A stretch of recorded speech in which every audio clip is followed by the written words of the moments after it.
Hello everyone, Megan Marie here, Senior Community Manager at Crystal Dynamics, and I'm super stoked to be back.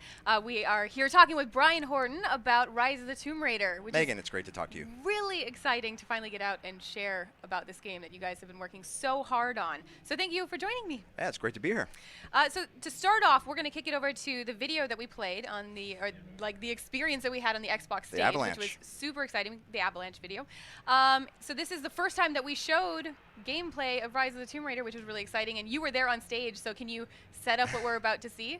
Yeah, so Lara and Jonah are on this, Lara's first great tomb raiding expedition, and she has this inkling that a lost city is hidden up in the Siberian mountains, and Jonah's seen enough to believe Lara, he's a good friend, and they are at one of the most perilous parts of the mountain, at the top of the mountain peak. All right, and things get intense. So we're going to cue to this. It's about a 5-minute video you're going to see. This is what we showed. This was the first thing that we showed publicly of Rise. So let's kick it over to the video. Cool.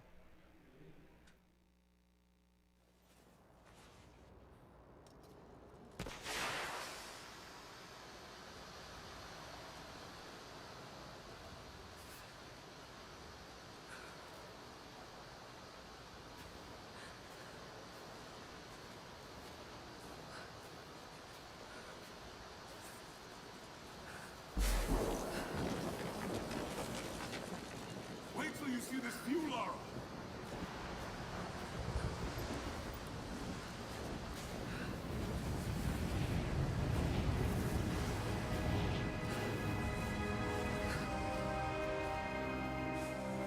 Well, I guess if I was going to hide a lost city, this might be the kind of godforsaken place I'd do it. Storm's getting closer. We have a couple hours at most. Should be enough time. We're almost to the top. What do you think? We're close to something, Jonah. I can feel it. Just this last stretch to the top. All right. Let's see what's up there.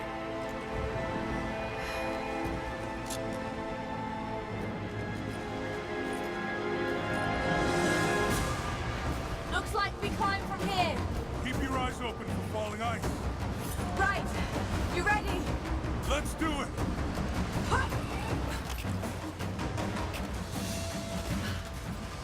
There's lots of loose ice up here. Let's take it slow and steady. Just stay with me. Look out! Hold on! I'm going to dig in. Can you make it across? I can make it. Whoa! Holy shit! I don't think I can make that jump. Stay there. I'll anchor a line for you at the top.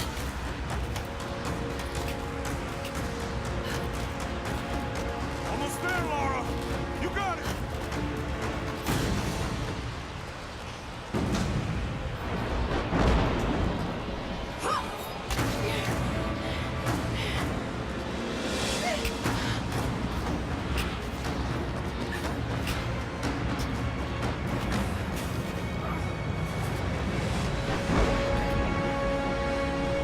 Jonah, we made it. I see the ruins. Oh God.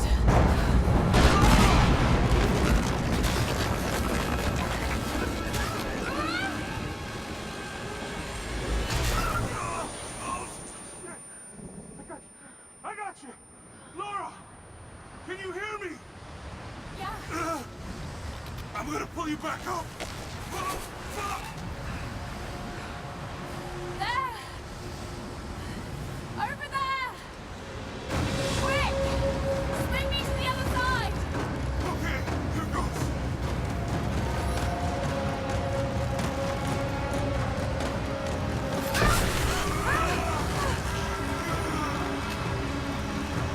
Lara, I can't hold you.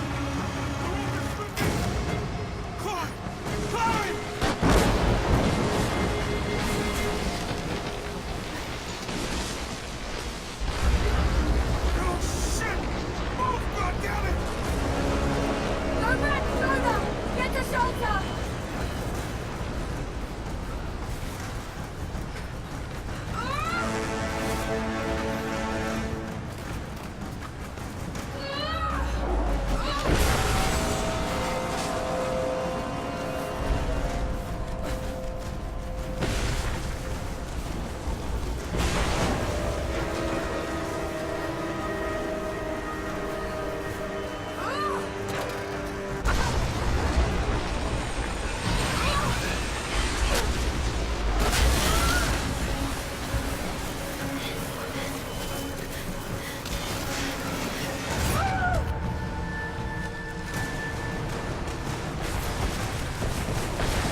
Or when the lights were down and we had these cool little lights on our chest that were blinking different colors and different moments. It was a cool experience. What was it like on stage? It was terrifying. Yeah. Absolutely terrifying. I can imagine. I just don't mess up, don't mess up. Yeah. That's all. Well, you did an amazing job, and the game looked great. And I know the team has been working so hard to get ready for this show, so it's wonderful to see it Yeah, up there. a huge shout out to the dev team. Yeah. They're the best in the industry, and it's just an honor to be able to represent their hard work. Yeah, absolutely. So we had some questions. We gathered some questions from people on Twitter and Facebook and so on, and we would love to run through some of those with you. Sure. So first, I actually think it'd be great to give some insight into just the narrative and the plot. You touched on it a little bit leading into the Avalanche demo, but you want to give a little bit more background story to where we start in Rise? Yeah, this is Lara's first tomb raiding expedition, the first great tomb raiding expedition. I mean, she was surviving Yamatai, and now she's proactively seeking out these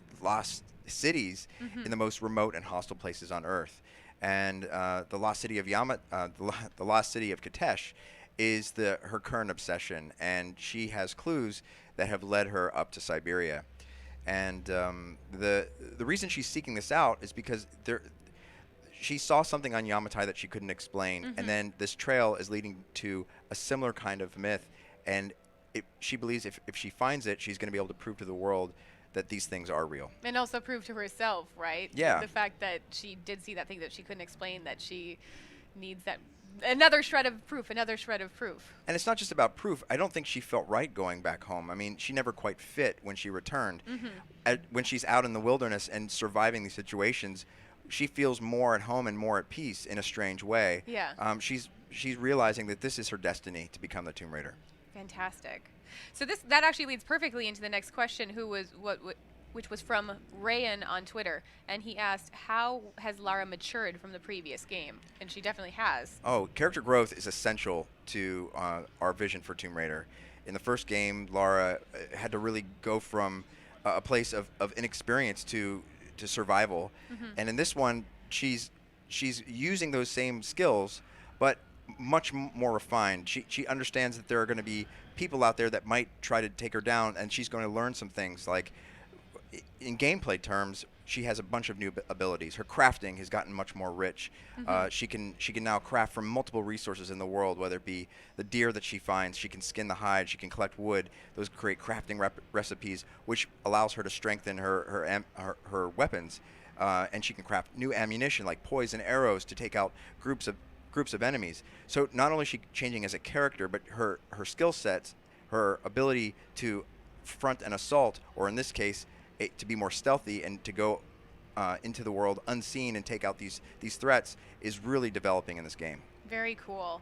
So we have a question from Richard on Facebook, and he's a longtime Tomb Raider fan looking for some big brain teasers in terms of puzzles, and he asks, so what does the tomb raiding business in Rise of the Tomb Raider look like? So how is that going to be different? How has that evolved? Well, we wanted to keep a lot of the physics-based puzzles that we liked from the last Tomb Raider, but we wanted them to be more epic. So the scale of our tombs is much larger, and we've come up with a recipe or a formula called the nested puzzle. It's very similar to what classic Tomb Raider games are, of multiple locations throughout a tomb that have something to solve, or in the simplest terms, key to puzzle. Now, we don't use keys, but we do have a big problem to solve, and then the puzzles will be broken down into multiple parts, each blending from, you go from piece to piece with all of our three pillars: traversal, some combat, puzzle, and then we wrap that up into a huge run out that the Lara has to survive to get out of the tomb. So it's a much more robust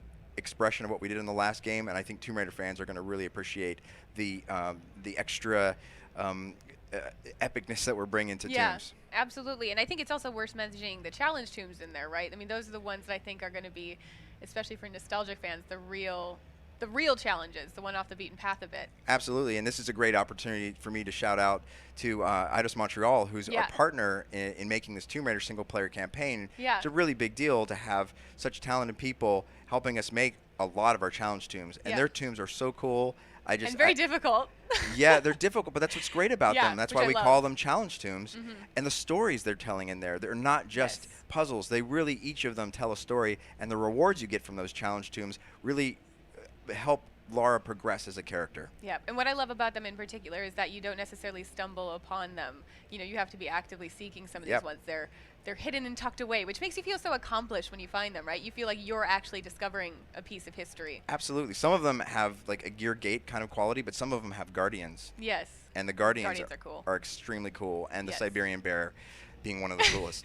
I love the bear because it just reminds me of Tomb Raider 1. Absolutely. And how you'd enter that area and I just like immediately jump into the giant pool of water because I was so afraid of the bear. Yeah. And I just sit there. I mean, I remember vividly the encounter with the bear. Yes. And it was and predator animals are a big part of the Tomb Raider franchise. So it's great to see for us that we've been able to add more into the mix for Rise of the Tomb Raider. Yeah, great. All right, so Ilian asks, besides Siberia, is there a different place where the storyline unfolds? And we just actually revealed this. Did we? Yeah. I can talk about it? You can talk about it. Why don't you break it then? You want me to break the news? You can. Okay. So we are going to Syria. Woohoo! So we've shown a couple of screenshots from Syria, and we have the behind closed doors demo here at E3. Yes. And you see on Lara's little GPS that she's in Syria. And why is she there? She's finding the first pieces of the breadcrumbs, right? This is the first, breadcrumb that will lead her ultimately to Siberia. Yeah. I'm not going to go into a lot more detail than there's so much I could talk about in this. But what's great about this location is it really gives us a different flavor, a different visual palette, and we really made sure that this space fulfilled that fantasy fulfillment of finding and going through a tomb. Yeah, absolutely. And I think one of the things particularly in this tomb, and we've shown a bit of this, we have a couple screenshots of it, but there's traps in the tombs, which is something that's so, again, nostalgic and iconic. Nostalgic, absolutely. And there's a screenshot out of there of the spike trap. Yeah, she's ducking. I wanted that to go, and I said, we got to put a trap screenshot out. The trap screenshot and the swimming segment in the trailer. Yes. And it's just like, those are the two things we need to button up together. Yeah, let's start checking the classic things off the list. Swimming. Bear, trap, swimming. We'll get more in there. Yeah. Big tombs. All right, so Little Bird Croft, Lara Brian asks, will there be a much stronger focus on general exploration in this game than the previous installment? And similarly, someone else asks if, Reyes asks, will the GPS cache relic treasure hunting system return in Rise of the Tomb Raider? I really love this in Tomb Raider. So, some cool news is our exploration spaces, we've called them hubs in the past, but these are these large open areas that the player can choose to explore around. Some of them are 3 times larger than what we had on the last Tomb Raider game. And not only are they bigger, but there's more things to do. Absolutely. There's challenges, there's collectibles. I talked about there's 16 unique collectibles in the world and things you can hunt or collect. So if you want to gather these resources, you can craft new things. It's absolutely a fun thing to do. And the other thing we've introduced is allies throughout the world. We're not going into details about the allies, but they can give you challenge missions, and you can go on these missions and you get rewards from them. And finally, I mean, we're beating a dead horse on this one, but tombs. Yes.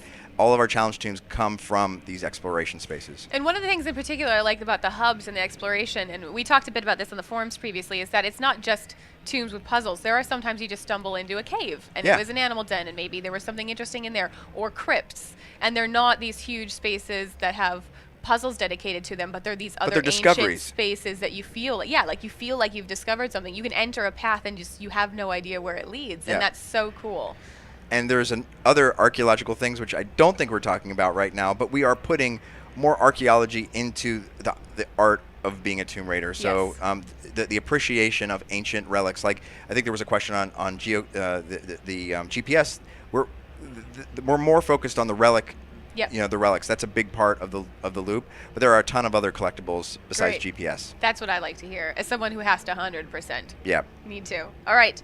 Brian on Twitter, Creekmore Brian asks, will they emphasize more of a stealth system and talent tree for stealth killing enemies? So you want to touch on our flavor of stealth? Yes. We are enriching the idea of combat by being controlled by player choice.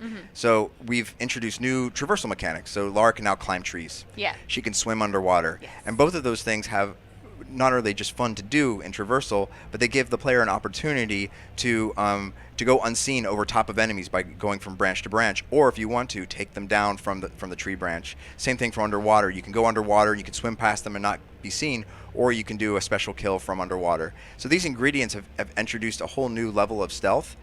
On top of that, we have so many more things to craft in the world. Distractions, for instance. If you have a radio from the Trinity officers, you can throw a radio out there. It will draw 3 Trinity or how many ever Trinity soldiers are in the area to one location.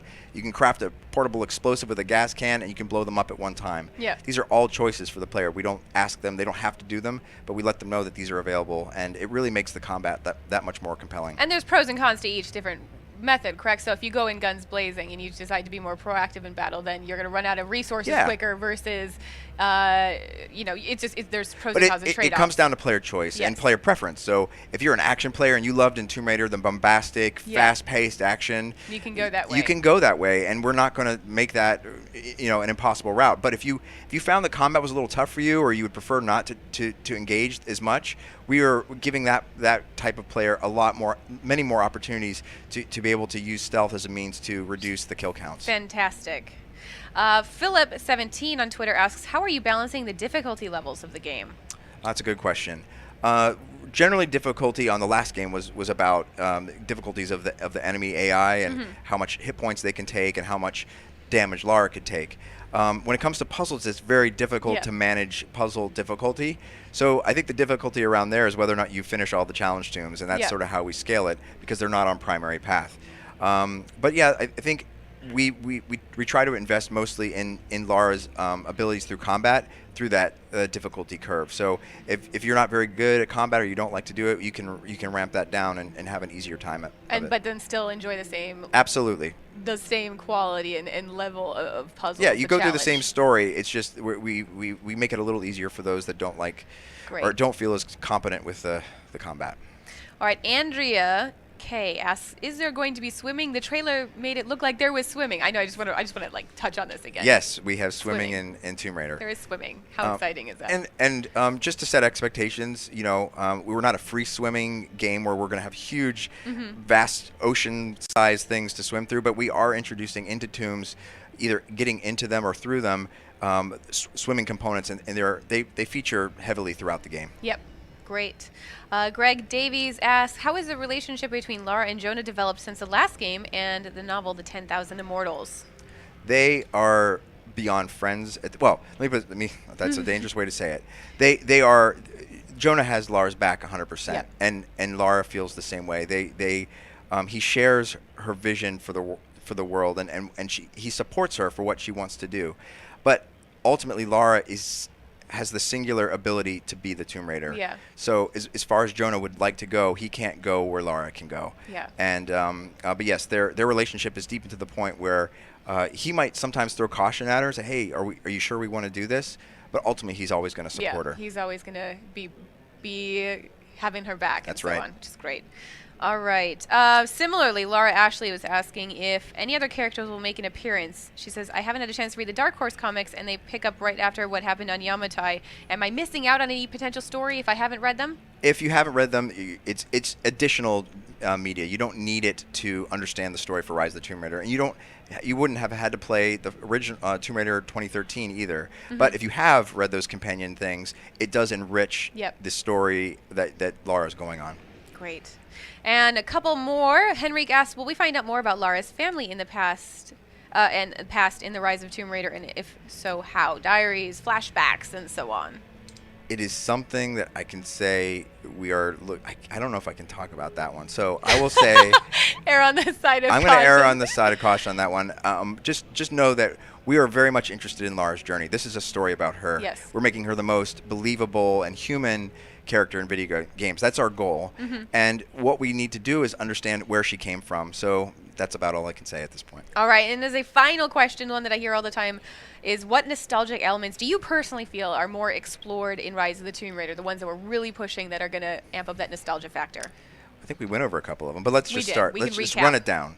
So obviously, if you're a Tomb Raider fan, you love tombs. We are having more tombs, more challenge tombs, and the primary tombs are bigger and more complex, and it's going to be a lot of fun. If you wanted swimming in Tomb Raider, we have swimming in there, so check. Predator animals like the bear, check. Those things I believe are from what my memories of Tomb Raider, those are the things that stick out. But yeah, those are my top lines. We've also confirmed multiple outfits, which is cool. Multiple outfits at any time. That's a pretty cool thing. For we had one person say, I felt so cold that I always had her in the snow outfit. Yes. And I love that. Yes. It's a good little quote. That's great. All right, so we are actually going to give you guys, if you have not had a chance to see this yet, we're going to go out on our new trailer, which shows the swimming and shows a couple of the different locations and the action and so on in Rise of the Tomb Raider. So we are going to say goodbye and sign off and leave you with that trailer. So thank you so much for joining us, Brian. It's great to talk to you again, Megan. All right. Bye, everyone. Bye.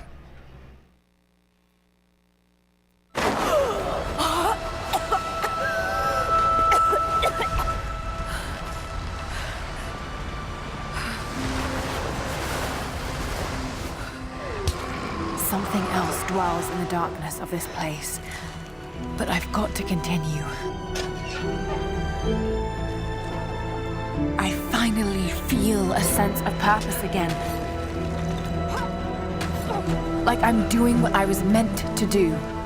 Some kind of marker.